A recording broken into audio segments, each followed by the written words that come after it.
We are all in the industry developing systems that might be using AI, or we're working with the regulators in many parts of this topic.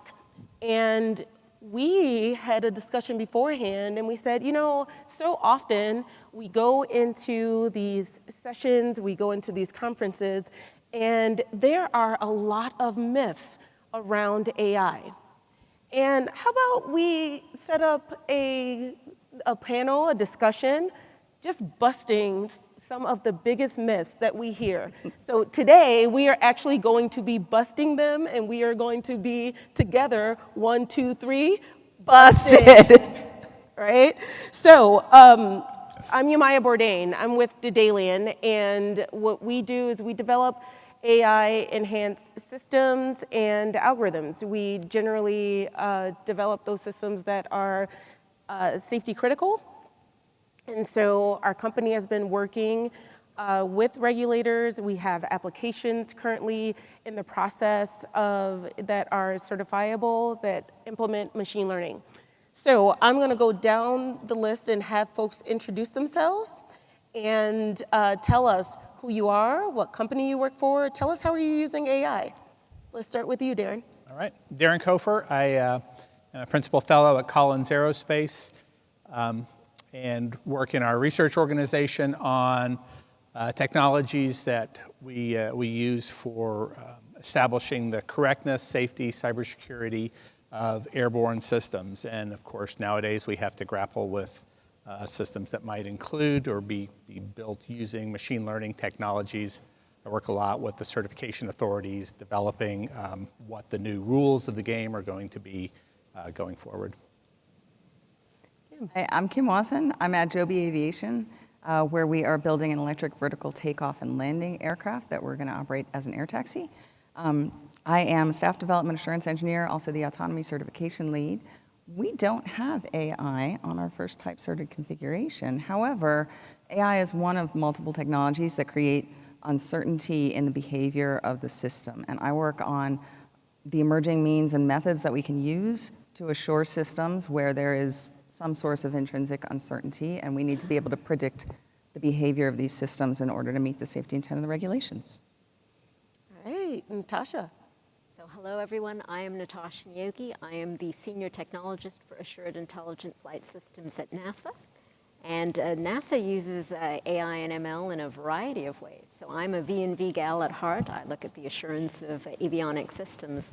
And there's an aerospace or aviation component of our use, and essentially machine learning techniques are being used to look at data, the ASRS database, for those of you who know what that is, accident reporting, and try to find anomalies and precursors and leading indicators in that data. And we have used machine learning techniques to great effect there. And of course, more people will be familiar with NASA's space application of machine learning. So there are applications which have gone out into space and into potentially interesting scenarios. For instance, we have some planners which do use AI/machine learning type techniques in order to optimize schedules on board so that we minimize power draw and can make the most of our mission life. And Bob. Bob Voros. I am the Senior Director of Product Safety Assurance at Merlin Labs. And what that actually means is I oversee the system safety development assurance and human factors processes at Merlin. At Merlin, we're developing systems that involve machine learning in a variety of different aspects on existing aircraft. In industry, I interface with a number of organizations, both at the system level and involving AI, and chief interface and discussions there, both actually in civil and military applications. Excellent. So we are setting up this panel. We have some myths that we hear often that are queued up, and you're able to go in and vote those up. So if you want to change the order by which we are going to address some myths, please do.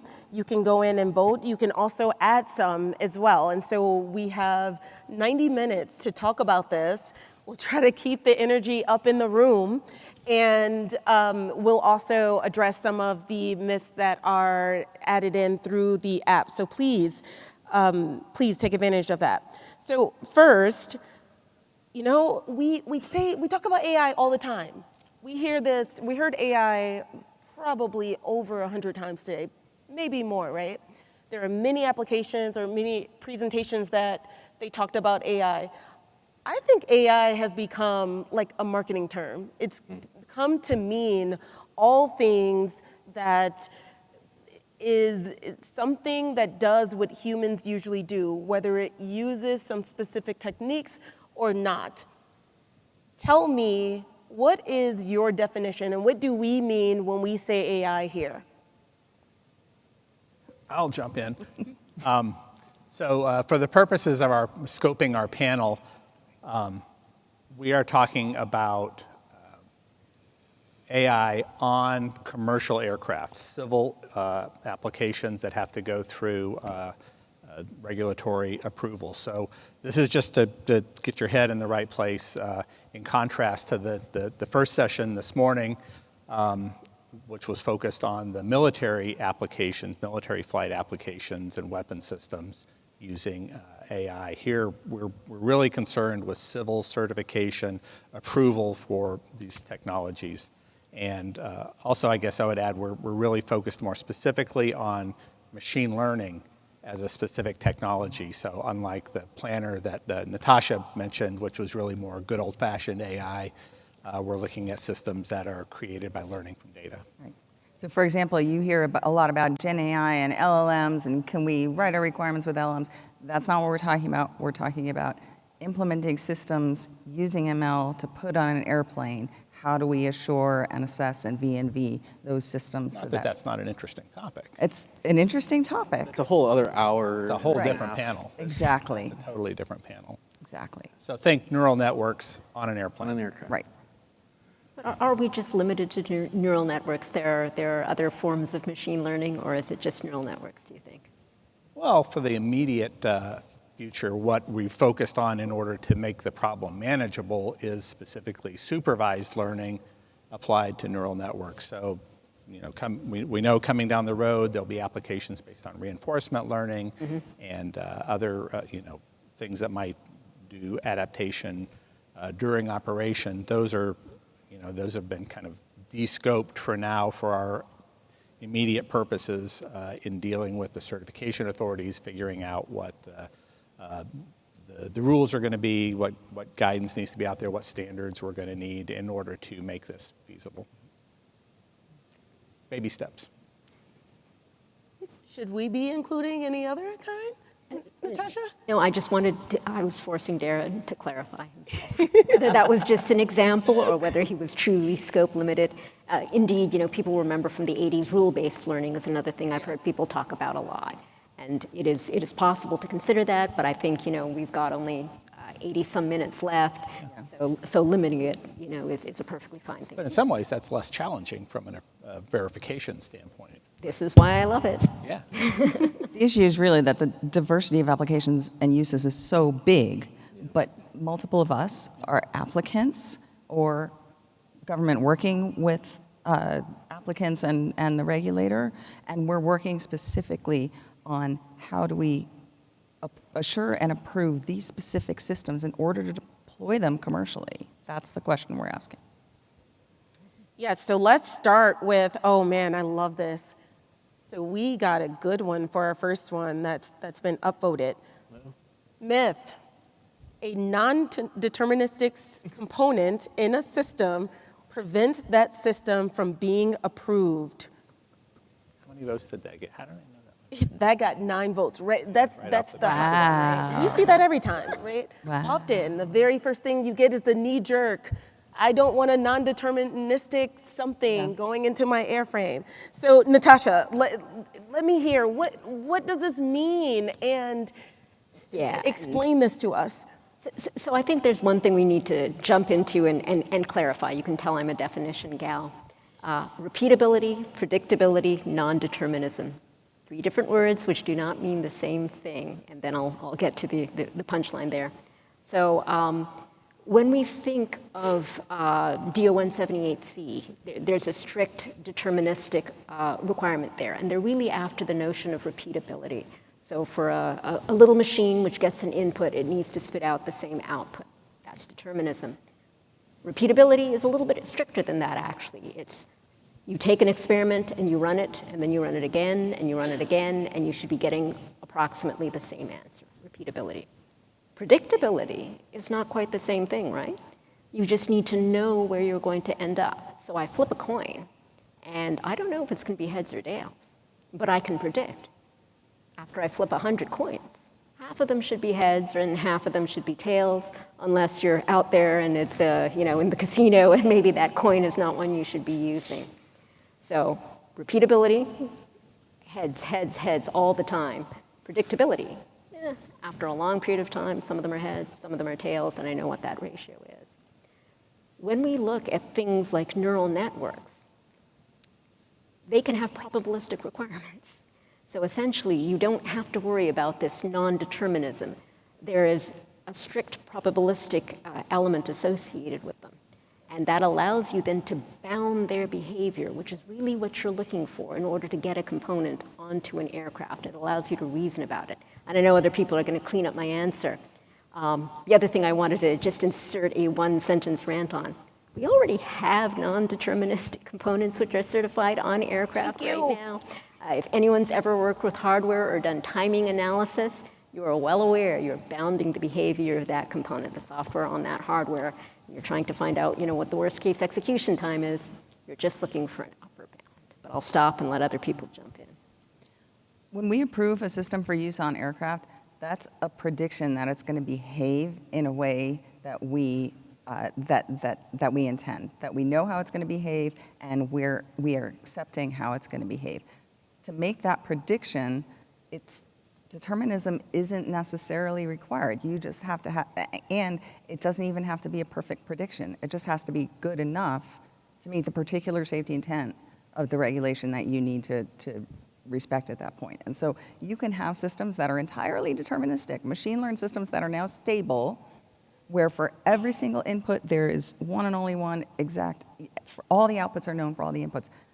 But it's so complex that no human can get their head around it, and you can't predict how it's going to behave, even if it's deterministic. And so it's predictability that we're after, because we have to believe that the system is going to behave as intended, and that's prediction.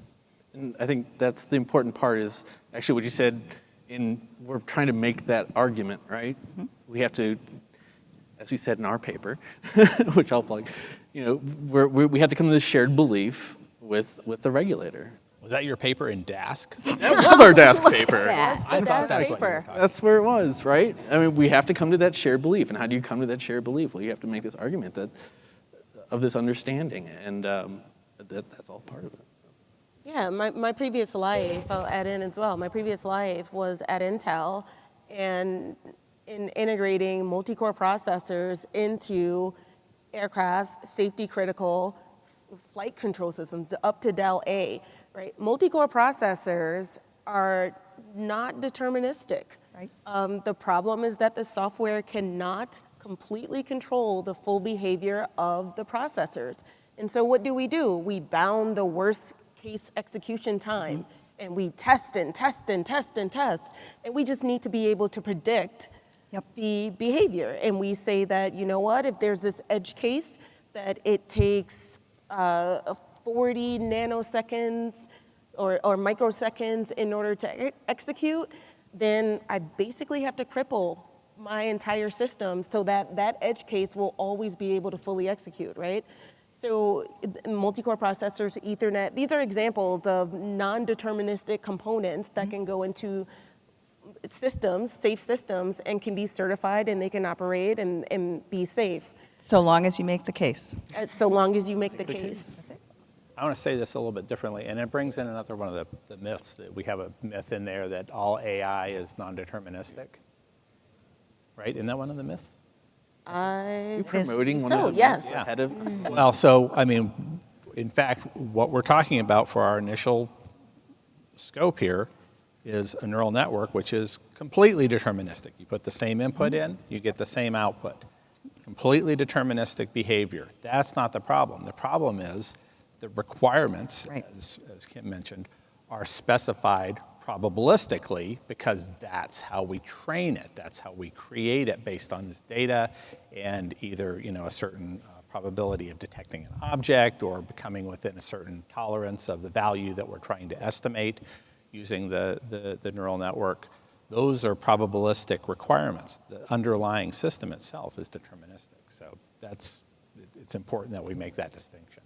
Love that. So before we bust this officially, Natasha, tell me, you talked about predictability, repeatability, determinism. Where does uncertainty come in on this? Because that's another one that I think we often use interchangeably and not correctly. So the thing to remember about uncertainty is there are two types of it. One is like my coin flipping, the randomness of the universe, often called aleatoric uncertainty from dice, alias. The other is epistemic, and that's that complexity Kim was talking about. Some systems are just so complicated, they give rise to these interactions that you just can't get your head around, and that makes uncertainty arise in your system. And so if you kind of remember that there are two types of this uncertainty, when you then begin to look at these other things like predictability or repeatability, those are characteristics of your system. Uncertainty is inherent to your system or intrinsic of it. So there is no way you can rip out the aleatoric uncertainty in weather prediction, for instance. You are stuck with it. And epistemic uncertainty, that unknown, you can buy it down by learning more. But at some point, you will be unable to reduce it and get rid of it. If you can, then this becomes a completely different type of system. So by considering these things almost as a Cartesian graph, you can begin to decouple where uncertainty fits into this notion of repeatability or predictability or a bunch of the other ilities that you're used to assuring over a system. But the uncertainty is a property of that system. And it's intuitively, it's the error on your prediction of the system behavior, right? I need to believe that a system's going to behave a certain way, which is a prediction, and it is also epistemology because it's belief. It's why do I believe this is going to behave a certain way? And any gap in assurance, any gap in confidence, any gap in belief, that's uncertainty coming from somewhere. And so how far can we characterize and reduce that? Some of it we can characterize and reduce. Some of it is intrinsic. And this is why you can never actually have complete determinism. You can only predict and you can get confidence that this is good enough for purpose. All right, well, I call this busted, right? I think we busted it. So I'll restate the myth, and we're gonna together bust it. All right, the myth, a non-deterministic component in a system prevents that system from being approved. I call it busted. 1, 2, 3, busted. All right, and then we have right behind that, and I think we can very quickly bust this one. All AI is non-deterministic, so you notice that almost the same amount of votes. Yeah. 1, 2, 3. Busted? Is there any more discussion that we should say about it? We just busted it. Yeah. All right, we busted it. Too late. Too late now. And Going back, once the other thing to think of, it's not just neural networks, which are a form of AI, which, as you've characterized, are non-deterministic. Rule-based systems, exactly some. Yeah. Rule-based systems also can be non-deterministic in nature. And then I'll just add the caveat, because you'll get some people who will get technical with you.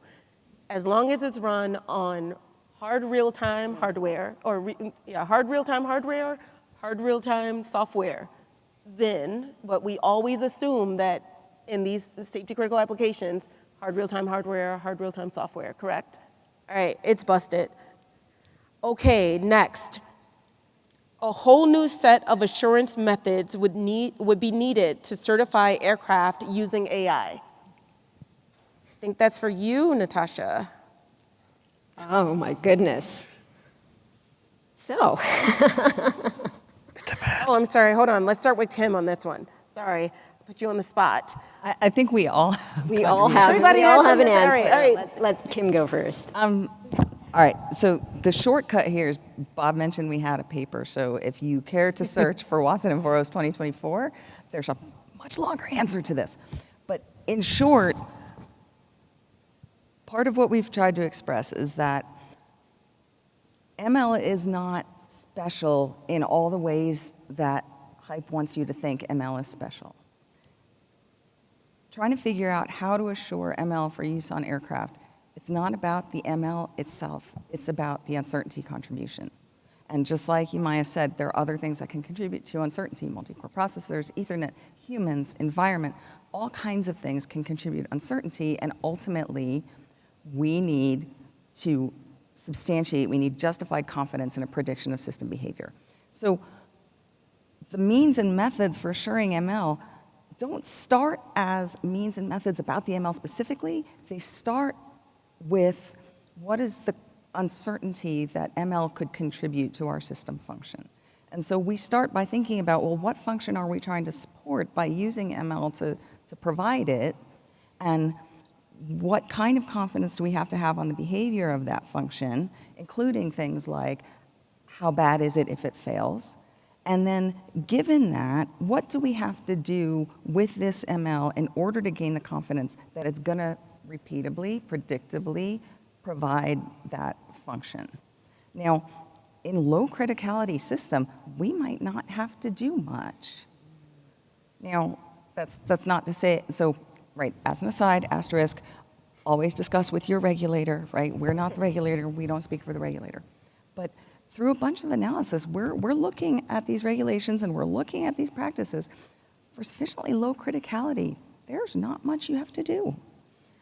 In addition, there are a bunch of implementations of ML where, because of how it's implemented, it's either transparent or simple enough that the existing methods and means could actually be applied, or formal methods could be applied if scale is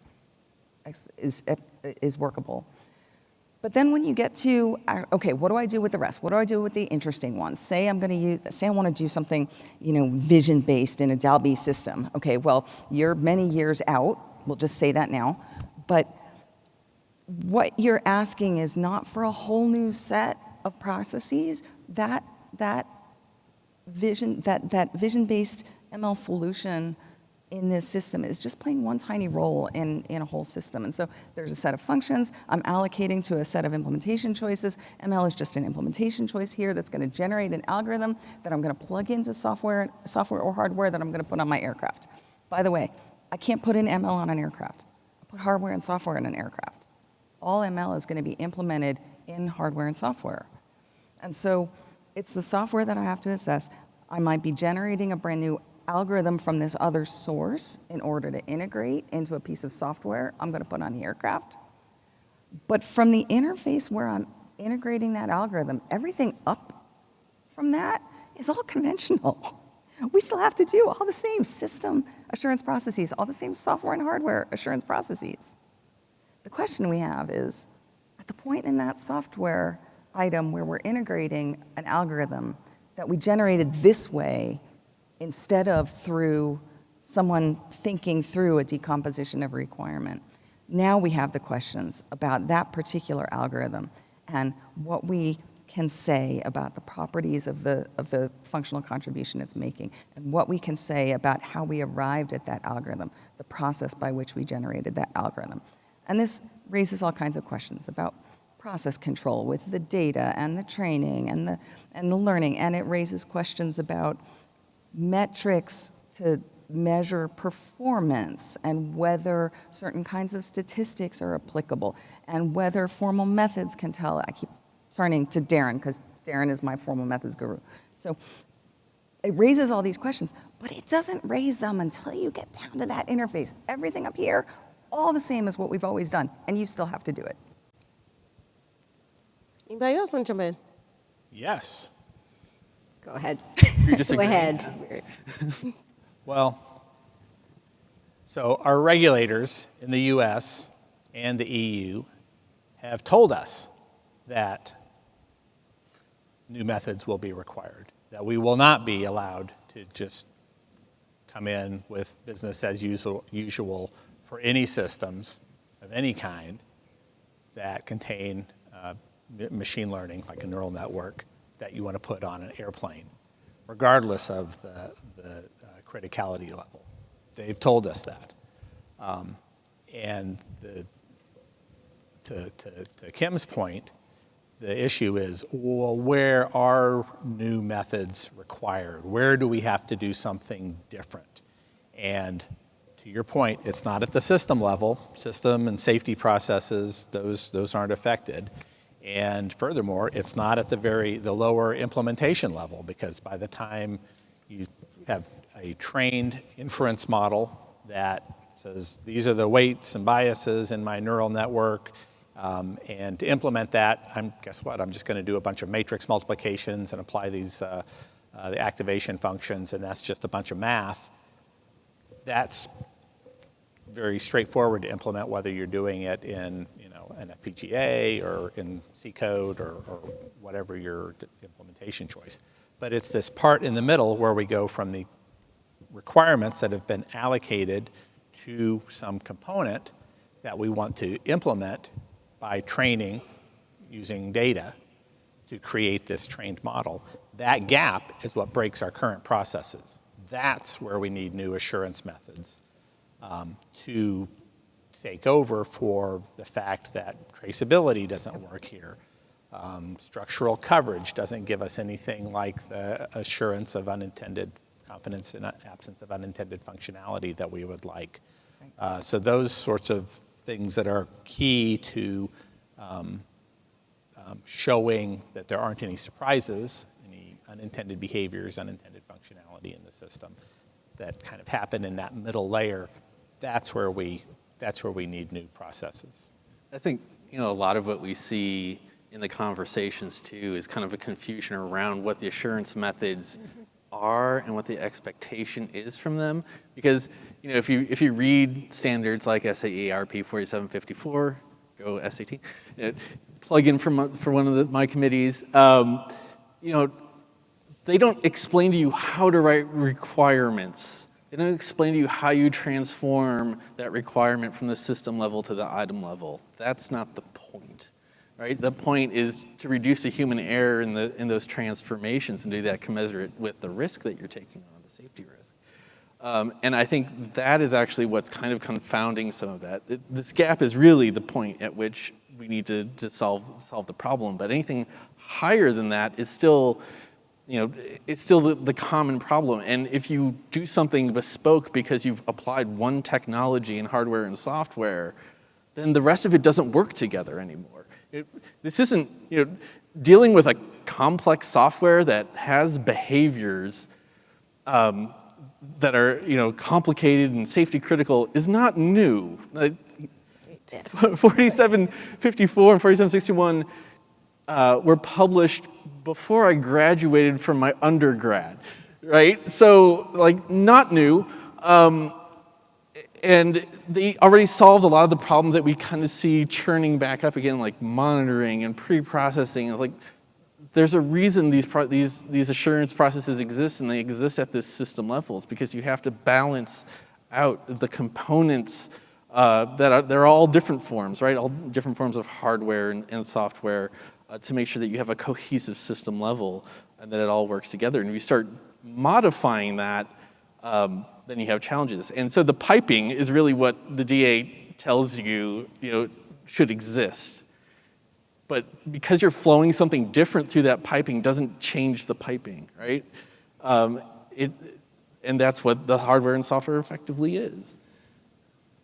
So as we develop a system, a safety critical system, I just want to give some background for people who might not know.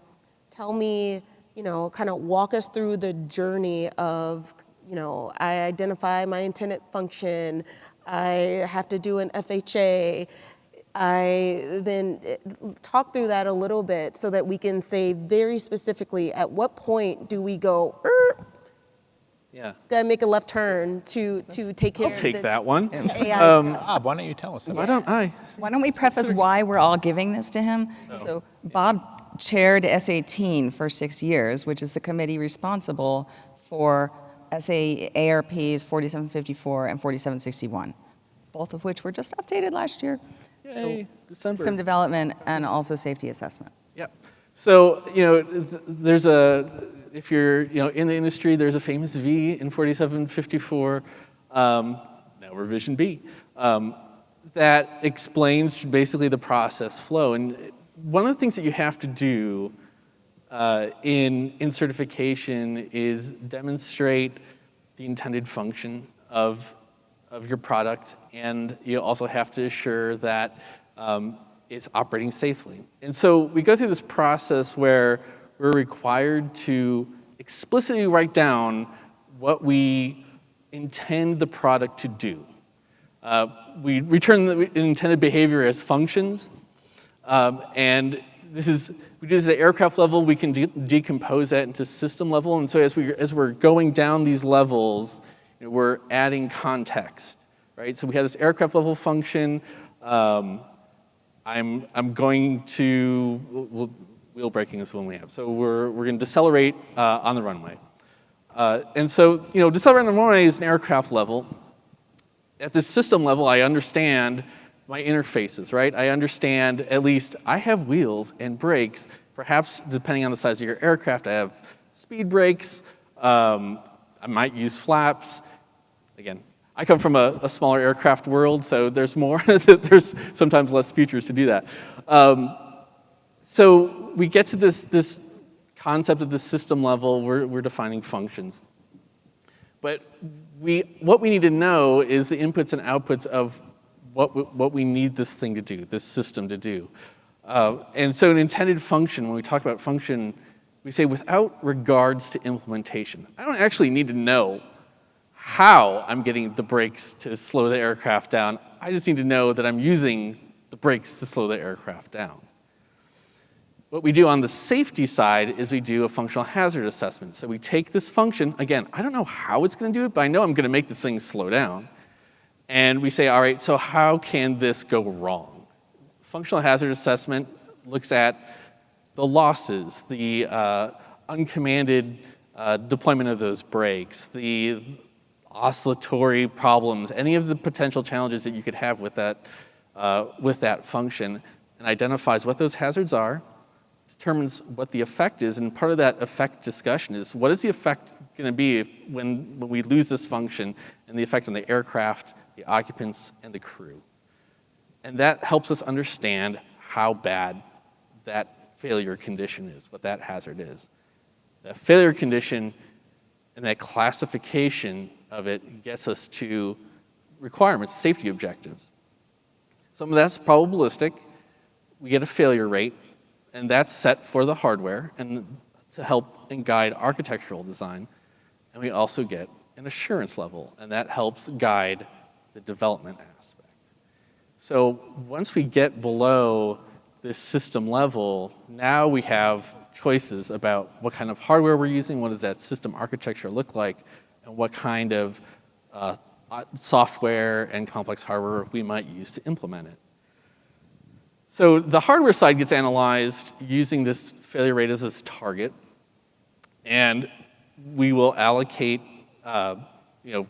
probabilistic requirements to the components of that architecture to understand what kind of robustness we need in there, what kind of independence, redundancy, et cetera, to meet that based on the hardware's availability, integrity. On the other side, we have the assurance level, which is the bigger question for where we are here. Now, an assurance level is about mitigating development error. Development error is very specifically a human problem. We've talked about these transformations. We go from the aircraft to the system and down to this item, which we refer to the hardware and the software as items. These items are all developed by humans. We put processes in place to say this is how we must define a process for how we do that transformation. We must define a process how we control that data. We must define a process for how we check that we're doing this correctly. And so the more critical that failure is, the more critical that function becomes, the more we have to do to check to make sure that we are assured. But now we get to the AI of it, right, at that gap. And that's where the questions start coming in, because we can't trace it all the way down. we can't know what's going on inside the neural network to know where the errors might come out to cause that safety Stop. event. Right That's there. where I stop. So, in talking about that, the path you went down was what we're trying in the design assurance parts of the process. We're trying to detect errors that people have made in doing Exactly. the design. Yeah. So when we have a neural network that has been trained to estimate a function with 99% accuracy relative to some target value, or detect an object with a 99% probability of correctness, are those errors in the design errors in the Right. same Are they? sense? No, right? And this is the thing, like they're not failure modes because Right. it's not doing anything wrong. That's right. They're not errors because Nobody made a mistake. nobody made a mistake. Yeah. They can be contributors. They're probabilistic failure code. requirements, aren't they? Yeah. They can What do we do with those? And what do we do with those? Because in order to show that we're meeting software and hardware requirements, we have fault models to show where our error is. We know why a bridge is going to stand up because we know things about the properties of the materials it's made of. Yep. We know to some level of confidence how software is going to behave because we know how to analyze that discrete structure at every transition in order to find the places where humans might have made design errors in it. Or to try to cover all those Right. breaches to make sure we discover. Right, and test because it. it's a graph, because it's graph structure, right? You could do analysis to figure out from the graph what you have to Doesn't test. behave probabilistic. Right. So neither of these fault models works transparently for ML. It doesn't lend itself directly to statistical assessment. It doesn't lend itself directly to logical assessment for design errors. Nor should it be considered a failure rate. Right. Right. Exactly. And so this is the gap. We don't know yet how These things fail. qualify and quantify what might be wrong with it. Well, A lot of, just because you keep bringing up failure rate, a lot of people want to say, it's a failure mode, right? And want to take the failure rate of maybe it's hardware if it's sitting in the hardware. But again, when we do the statistical analysis, when we do fault trees for an architecture, we're actually trying to figure out what's good for the architecture as a whole. It doesn't actually add to that to say, I have another failure rate for this computer, right? That's not helpful in the architectural sense. I mean, if you look at the criteria, the safety objectives, it's on the order of, right? Because they understand. And, Qualitative. I like to give shout outs to FAA material, AC 25139 1B. Read it, it's cool. Updated last year. Did last year, it's fresh. But it has a really good explanation of where the numbers come from, why they're on the order of, and it provides a really good background for that. And it's really about figuring out that the architecture is robust enough. And if you look at SAE-ARP 4761, Rev A, also out in December, that has a lot. The fault tree is one part of it. All the other parts are checking the AND gates, right, and making sure that redundancy and the independence is protected from a variety of sources, right? Zonal safety assessments, particular risk assessments, because it's those trees are about the physical architecture itself, and so it's a different case. So it doesn't apply. But to bring us back, right? Remember, the myth is a whole new set of assurance methods would be needed to certify aircraft using AI. Much of what you said, as you took us through this journey, we do that. We do Do that. it anyway. We'll do We that still do it. anyway, and it's independent. It doesn't matter whether we use AI or we don't use AI. We still do those things. Absolutely. Okay? So, so that means what we're really looking for is for this set. I have within my software, for instance, a set of if-then-else statements. Almost everything there is if-then-else statements, but then I have some components that are doing something different, probabilistic in nature. They're training, they're learning, and then I'm going to be deploying them. And that Not part, probabilistic online. correct. In that part, it still has to be managed within the context of the methods that we already use and that we have to do already, and that, again, is independent of the implementation choice that we made. And to boil down exactly what we need to show at every one of those points, you need to show you know how it's supposed to behave, Right. it behaves that way, and it doesn't do other things that are not okay. Well, that's the tricky part. That's the part. And each one of And us at every one of those points, we don't have the fault model yet to do for that. us to be able to say, it does all those things and it doesn't do these other things.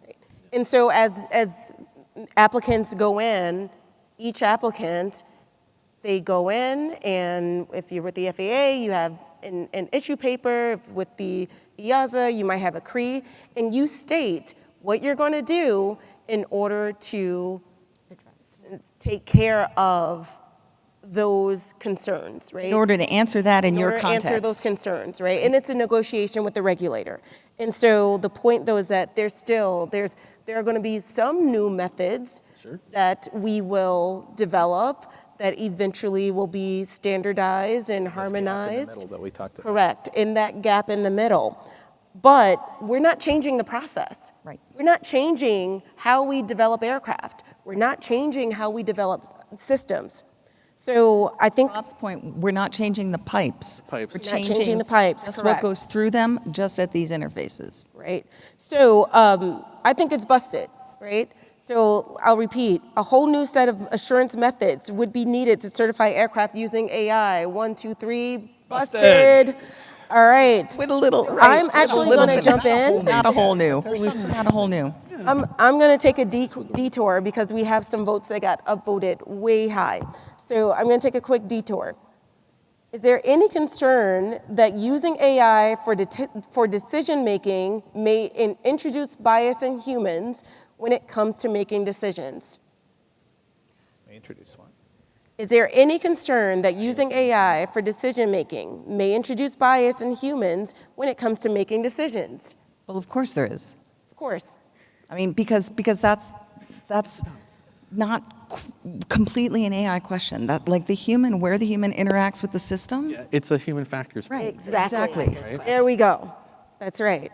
Yeah, it fundamentally is a human factors issue, right? No matter how you implement it. Yeah, even Exactly. Right. But I mean, technically, that's true of any complex interface that you develop, no matter Correct. what the technology is that implements that, right? If you make you can always bias that interface. So that's why it's a human factors question, not really An AI, it's not an AI question. There is a question. There is an AI question element to buried that. in there.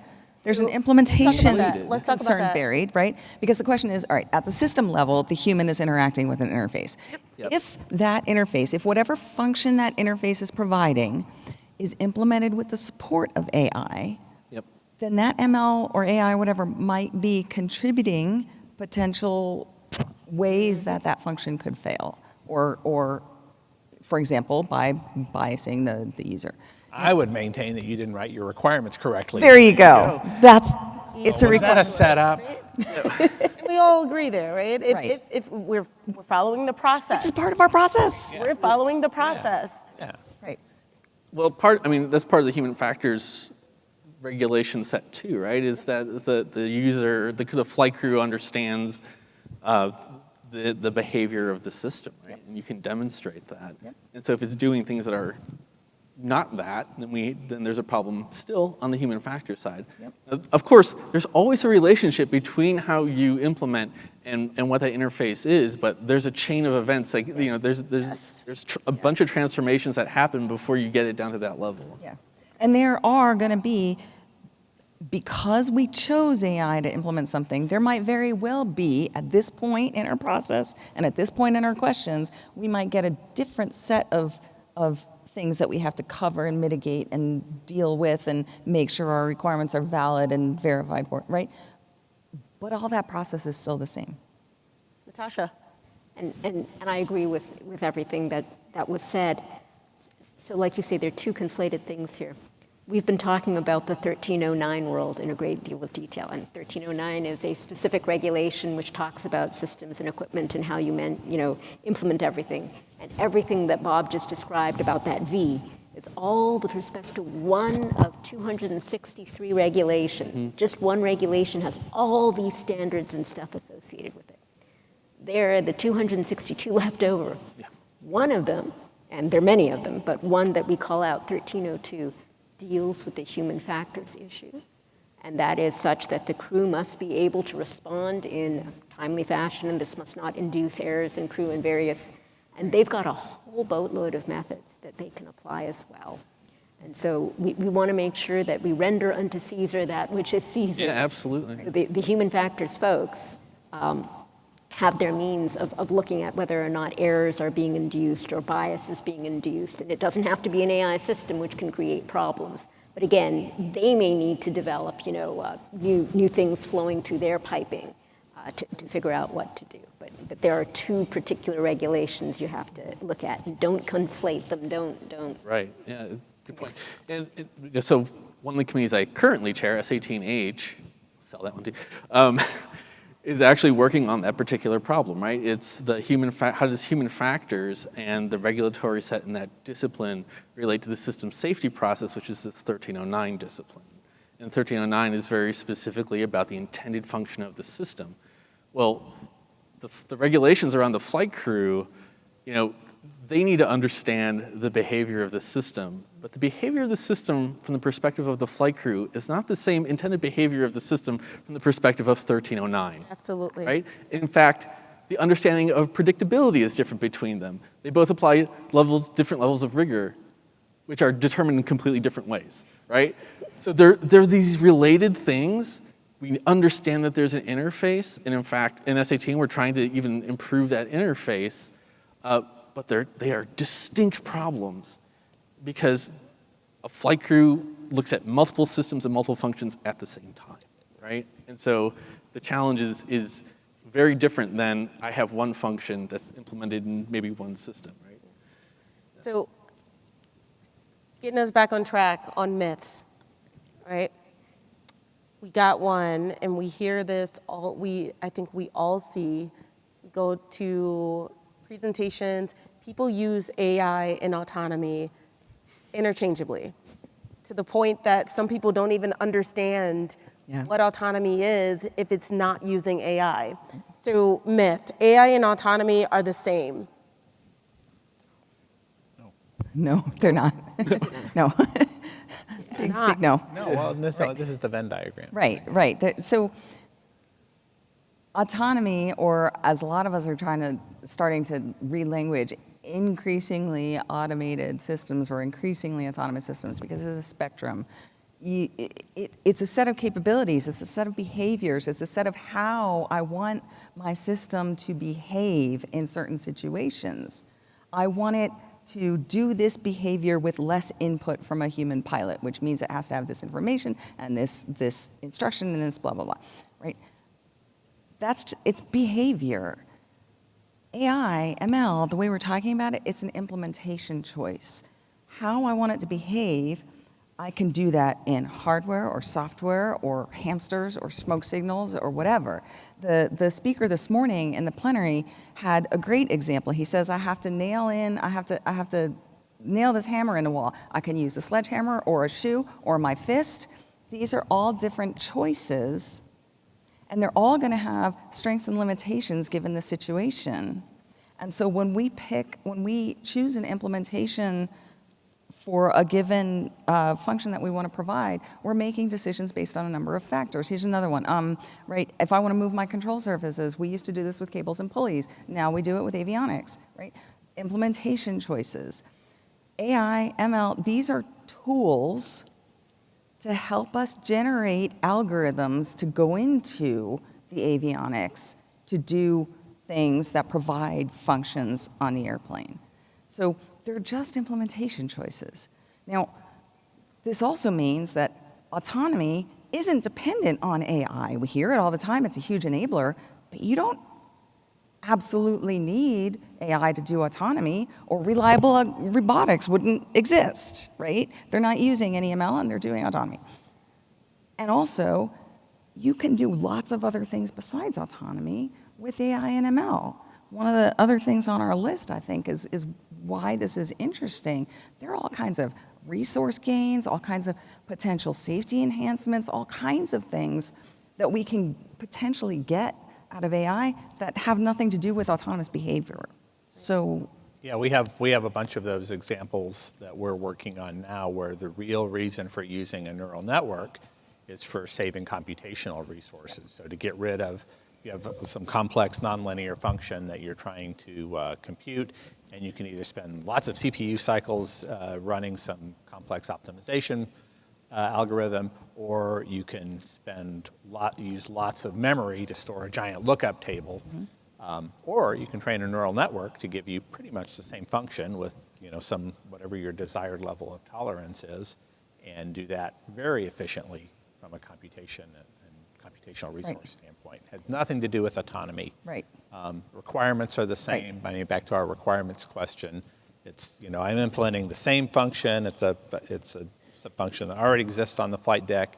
I just want to free up a whole bunch of computing resources. Yeah, you're choosing which engineering trade-off you're going to prioritize, because any choice is a factor in an engineering trade-off.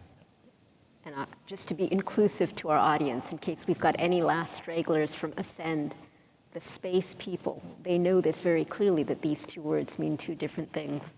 We've had autonomy in space since the 1950s, Pioneer 5. It had no AI on board.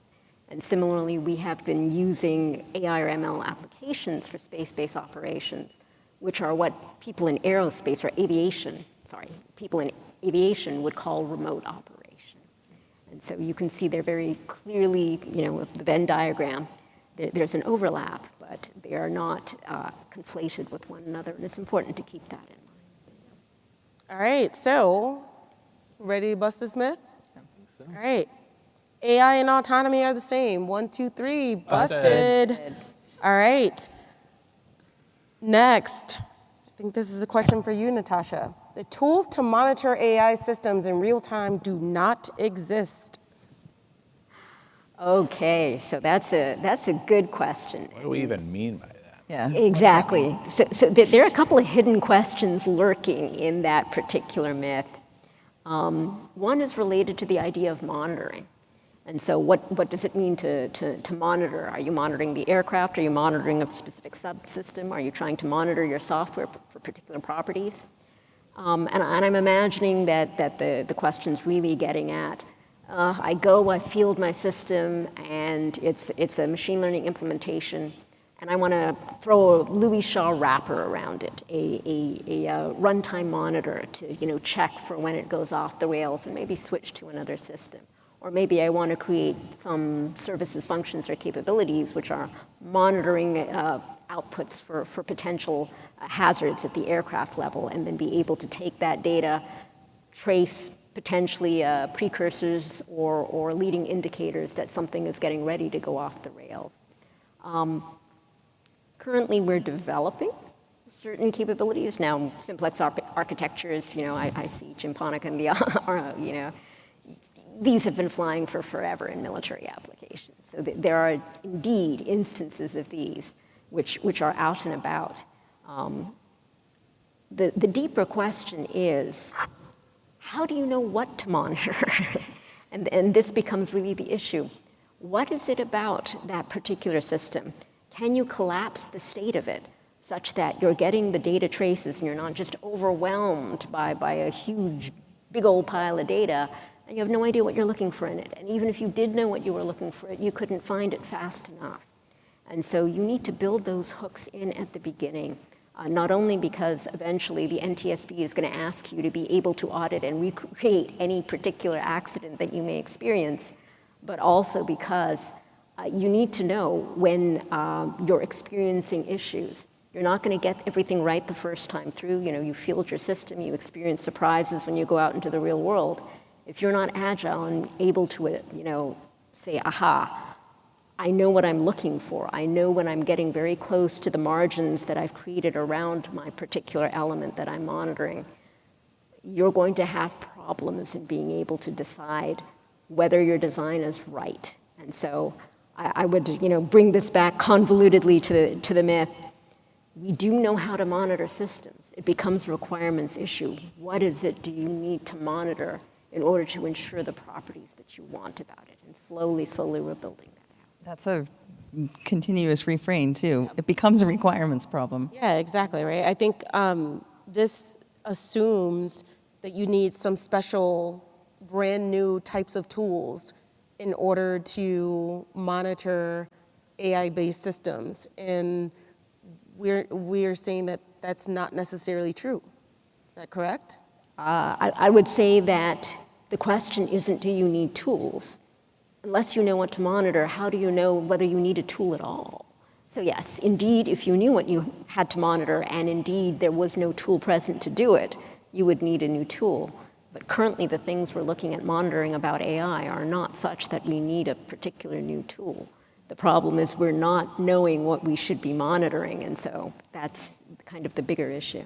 There's one thing we talked about in our one of our prep discussions related to incident investigation and questions about what data needed to be captured, and if you're doing some vision processing, is it necessary to capture all of that data? Right. How long? How much? Under How what can you? conditions?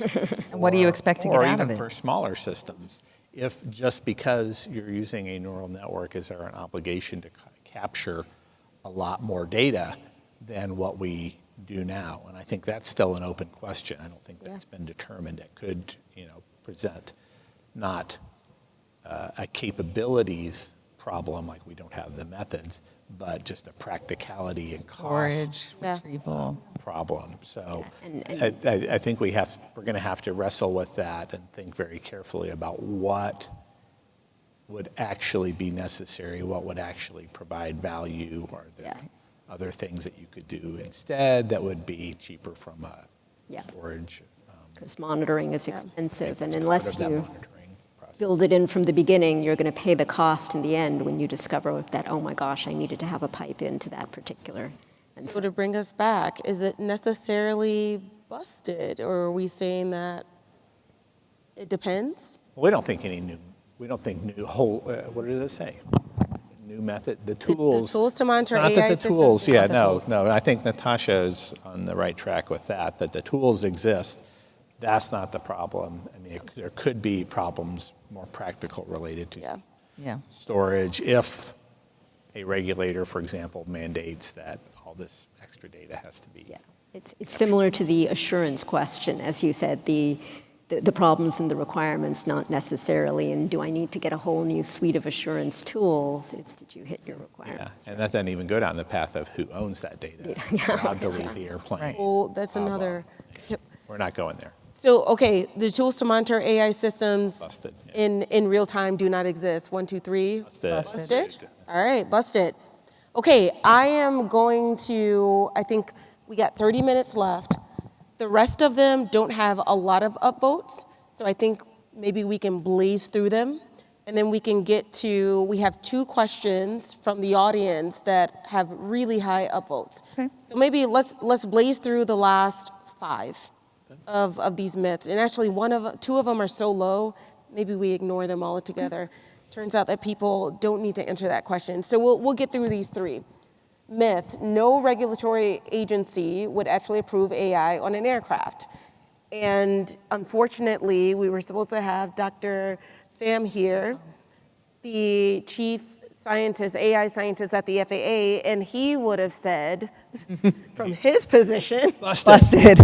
busted, right? So we'll just say, Darren, you have publicly discussed your system and the progress of your system. Do you want to just quickly say? Yeah, there's a number of organizations Yes. that are going through similar application processes now, and it's, basically going through the issue paper process with the FAA, which is a one-off established means of compliance for a particular system or a TSO or something like that. And we did one, it's been a year and a half ago now, with FAA for one of these examples of just a very simple, low criticality system that is implemented with a neural network in order to save computing resources, and got through the approval. We have an approved means of compliance for this function. It displays it recommends an optimal altitude for the pilot to fly. And they're not alone. Multiple applicants, including some of us here, are working directly with the FAA on means of compliance for either ML or adjacent uncertainty systems that have performance and probabilistic-based requirements. And they are working with us energetically, closely, and we're just doing it. Now, Darren raised the issue paper question. What we don't have is a generic all-purpose set of guidance, and because we don't have a fault model coming back, but bespoke solutions, like constrained solutions for this application, for this design, and this use of this neural network in this environment, so long as you can make the case, statistically or through formal methods or through whatever other argument you can make for the level of criticality you're going to use this, you can get it through via issue paper, and FAA is playing ball. They're working with all of this. And this is true. This is true in the EU as well. Yeah, and for both FAA and EASA have published roadmaps for stating this is our intention. We intend to approve these things. We're working with industry actively to figure out what the rules of the game are going to be. So it's definitely busted. And I've actually I've been told this directly from the FAA, and I'm told I can share it. They would love to be inundated with DAL-D applications, because these are the low-risk applications that we can learn from, that we can exercise the processes on, that we can exercise approvals and assessments on, and that we can put into practice at low risk and see what we still need to learn, and see how things behave, and see what things we missed. So they are asking, they want to be flooded with DAL-D applications. Yeah, and well, I think really they want to be flooded with reasonable and feasible applications that have a good approach. Ours, we are in the process with both the FAA and the EASA. We completed we now broke our SOI 3 audit, the third of 4 major audits.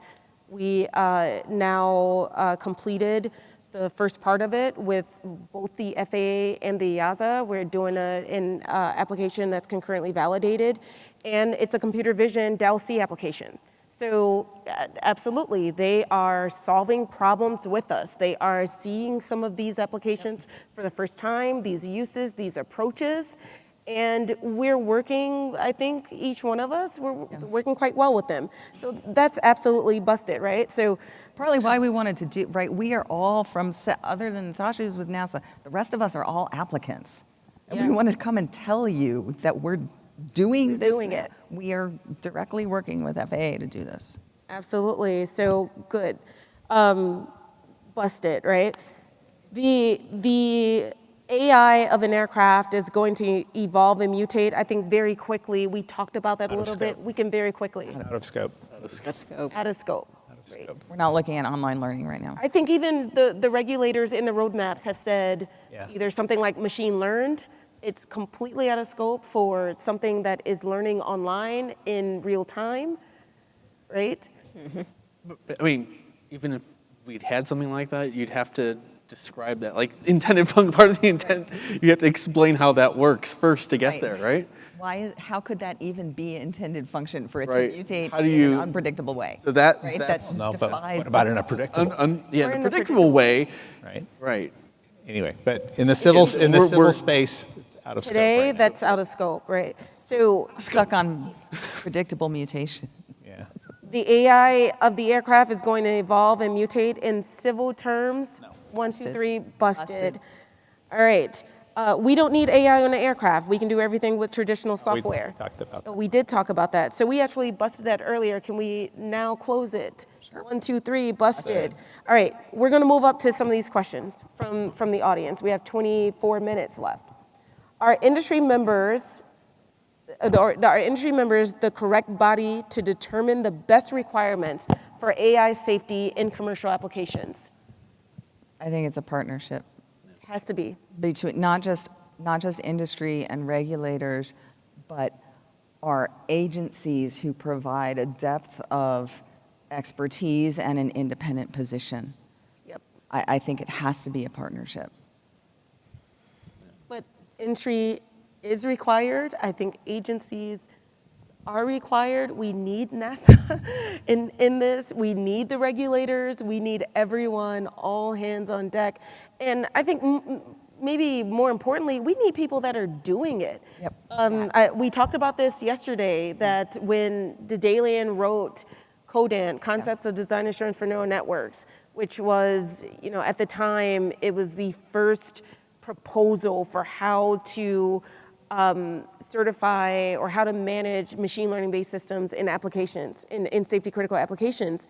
And I said yesterday while we were chatting about this, now that we are getting close to the finish line, I'm not certain that those documents would have been written the same way, right? There's one thing for us to take the position and it's all kind of vague, but suddenly rubber meets road. That's exactly it. And you're in a different, you just see all of this very differently. And so industry, agencies, we all in regulatory authorities, we need people that are actually walking through this process, building tools, building infrastructures, coming up with the emerging questions, correct? And the assurance arguments, we're actually doing it, and we're doing it hand in hand with the regulator. We're having the discussions Right. across the table. You can't, by first principles, just think that out. You have to exercise it. Yep.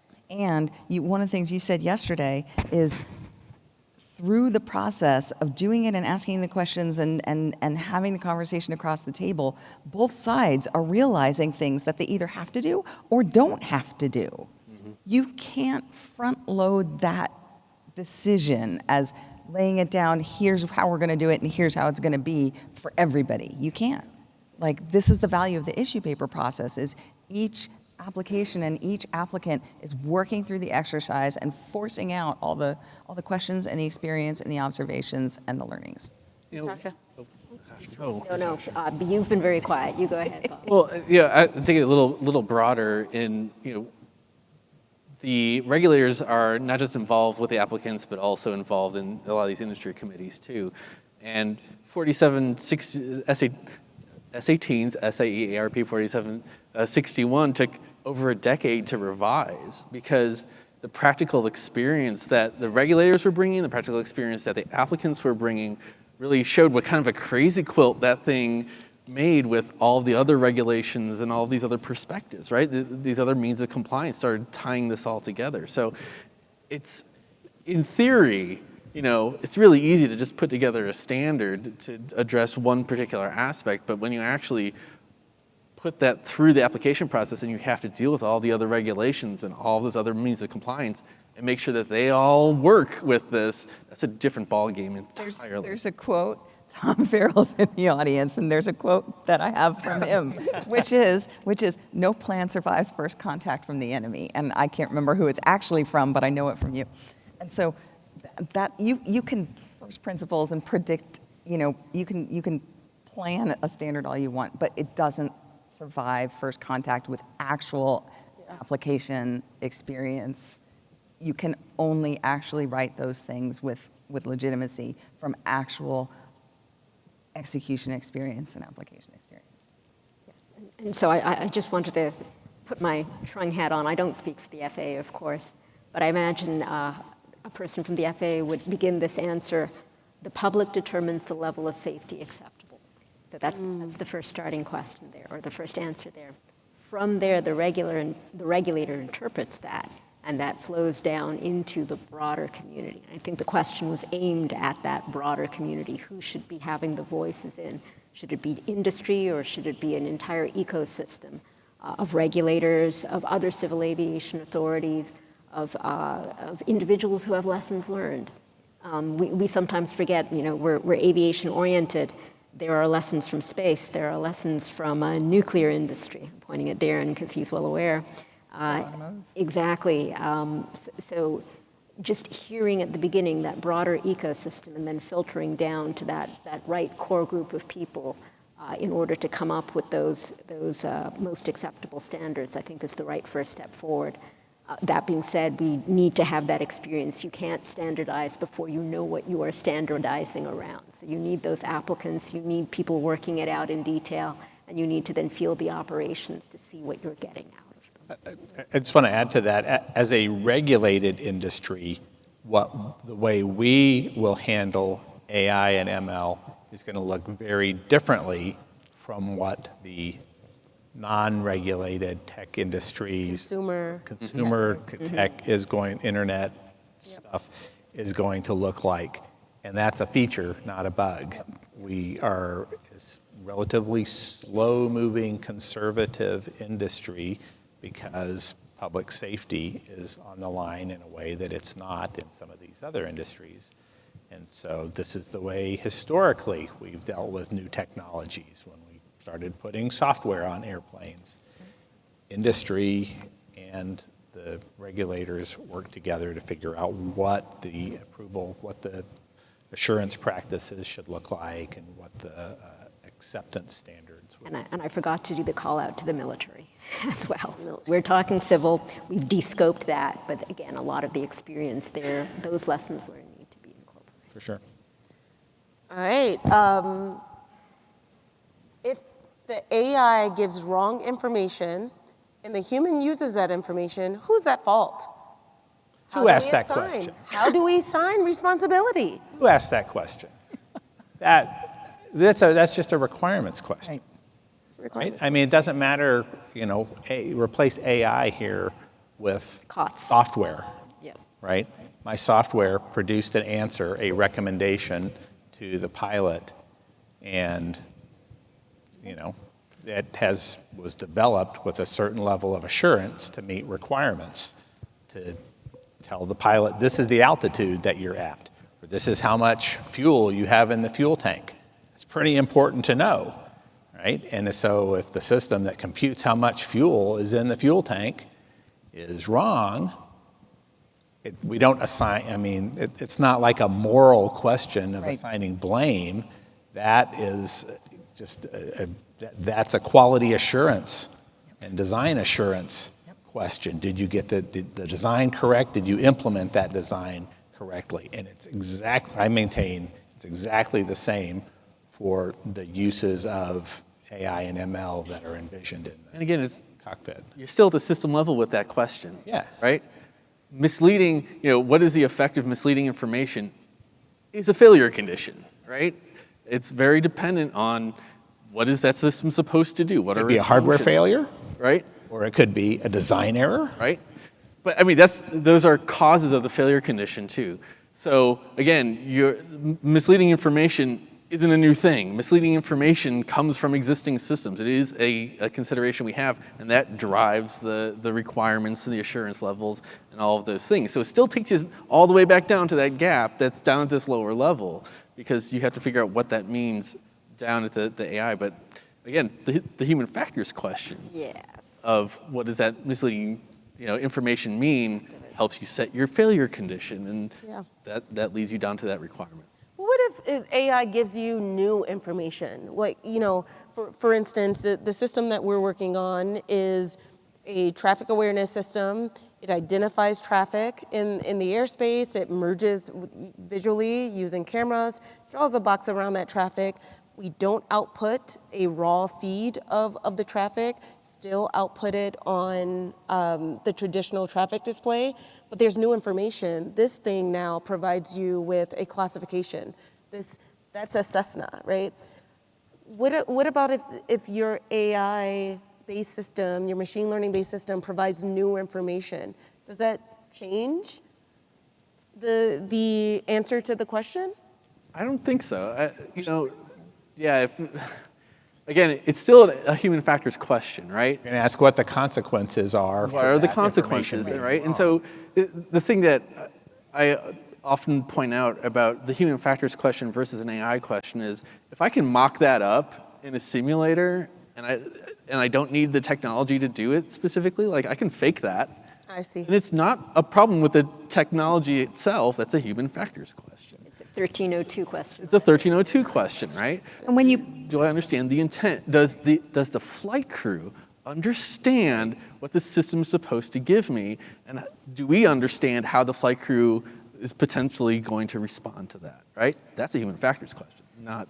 But down at the implementation level, you have a requirement on that ML implemented piece of software. Yep.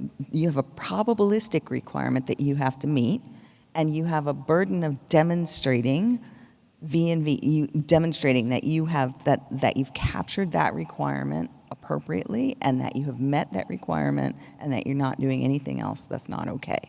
Now, the methods to do that are where we're banging it out as applicants in issue papers in bespoke systems. But other than that, it's still all the way down to that point. It's all still the same question. Right, but it's going to come out in the system analysis, because if your system fails to identify some traffic to the pilot, then the question is going to be, well, did the pilot have other means Right. of identifying, It's the broader question, right? recognizing that traffic? And if they didn't, then that's a very critical system. Exactly. If they did, then that's part of the pilot's operation. It's a system and operational question, Yeah. not specifically about that implementation Right. Yeah. at the AIAA level. Right, yeah, so it's either the burden is on the requirements, because that system has to be correct because of how it's used in the system, Yeah. or it's a lower criticality system that just has to not be annoying to the pilot. Right. And yeah, annoying can bring that up, right? But Yeah, a for lot of sure. systems It's can be annoying a lot. We have a car, and the stereo is possessed. The head unit, I won't say the brand of the vehicle, but it's a known problem. And it's not because there's AI in the head unit, it's because the screen deformed enough to take on like fingerprints, so now it will automatically turn on, and if your phone's attached, it'll call people, like it's possessed. But again, it wasn't an AI problem, Right. completely something else. So if human factors regulations required humans to understand the system, then how do we deal with epistemic uncertainty in AI? Again, it's not to understand the system, it's to understand the behaviors that the flight crew deals with, right, at that point of interface. They don't need to understand everything that's going on. In fact, the language in the ACs in particular clarify that this is not about you having what I would call the 1309 perspective of this is the end-to-end explanation of function. It explicitly says you don't need to know that. You need to understand what the flight crew expects the system to do, right? And then the potential, we just talked about this, the potential outputs that are misleading or erroneous in some way are something that you have to consider when you go through your failure conditions and your functional hazard assessment. And the flip side of that from the 1302 perspective is you can't force a human to understand anything. 1302 is written to say you have to design these interfaces to enable humans to do the things they need to do. Because you can't assure, you can't force, you can't regulate that a human understands something. You can just support how humans are. You make things available to the human, Yes. and they have choices. And so those things both feed into all the design questions, starting at the system level, and then down allocated into the item level. And then we fall out again into the implementation choice. So we have multiple questions that got 3 votes. I'm going to go back to our myth. Myth, AI will directly control the aircraft. So that's a tricky one because, you can put a software somewhere in the path of flight control, right? Again, we have to explain the intent. That is part of the existing process. What is the intent? Now, if I put something that has AI, a software element, in the path of something that is safety critical, you don't just put it there alone because now you have a single path of failure. And so by the regulations and the standards and the policy and guidance, no single failure to a catastrophic. So there's something else that's going to be there. It won't be direct. You're going to make a more robust system because there's a chance that this can be a contributor to a failure condition. So it can't be on its own to do that. So I think what the context here is that often this might come from an aviator that has no background in development, and their knee-jerk response is I don't want it controlling my aircraft, because I believe that people often take this notion that AI is like this all-knowing wrapper, like a human brain, that just gets plopped right, in the cockpit, and it's to replace a human. And first of all, I mean, that goes against everything that we do when we develop aircraft in the first place, right? It breaks the entire process.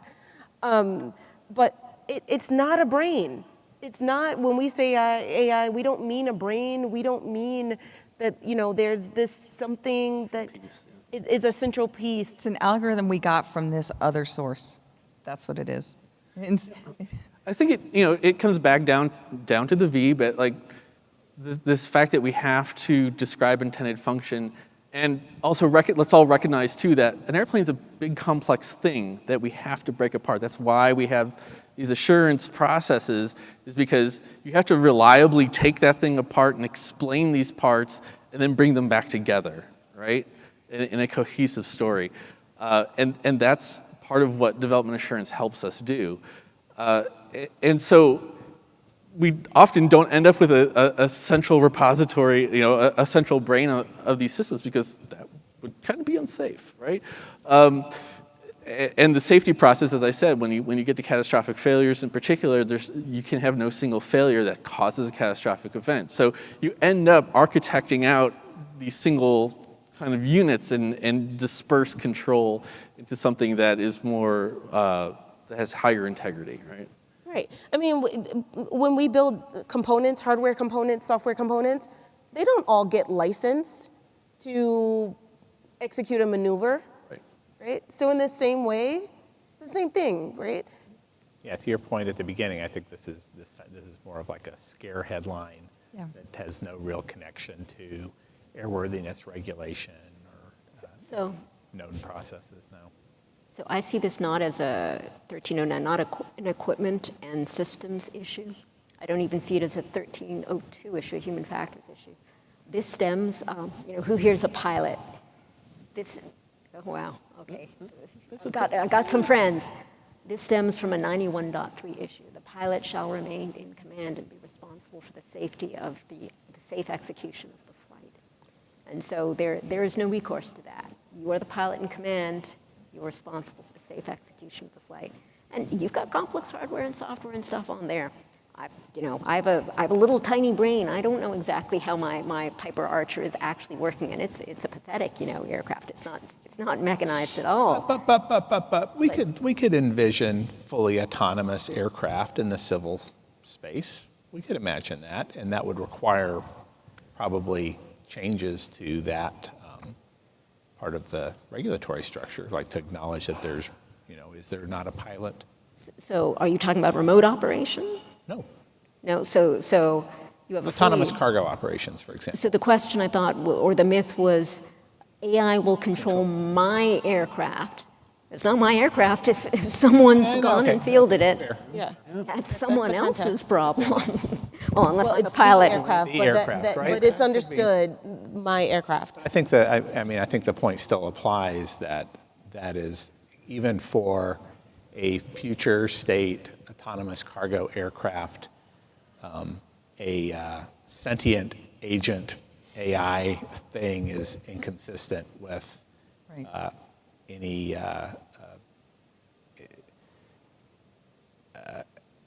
airworthiness regulation or Yes.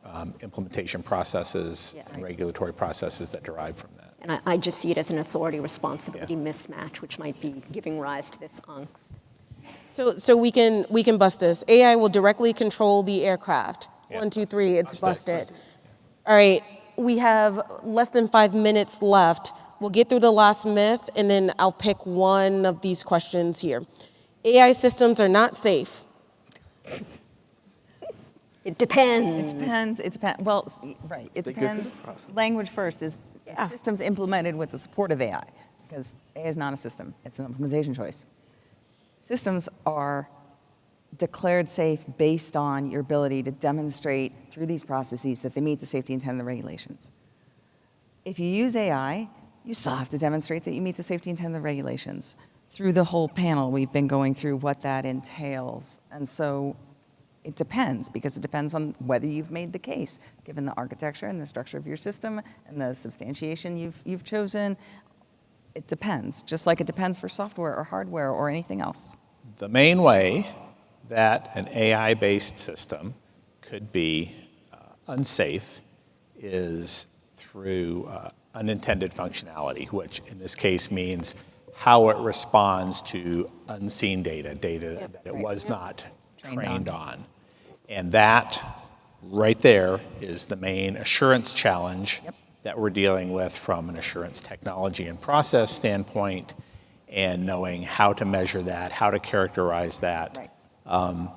Unintended functionality is why we do structural coverage testing on traditional software, to give us confidence that there isn't unintended functionality in a system. So we need, either through larger amounts of verification data to get higher statistical confidence, or through the use of new analysis methods, like formal methods that we're using on some of these lower complexity systems, to be able to precisely bound and rule out unintended behaviors.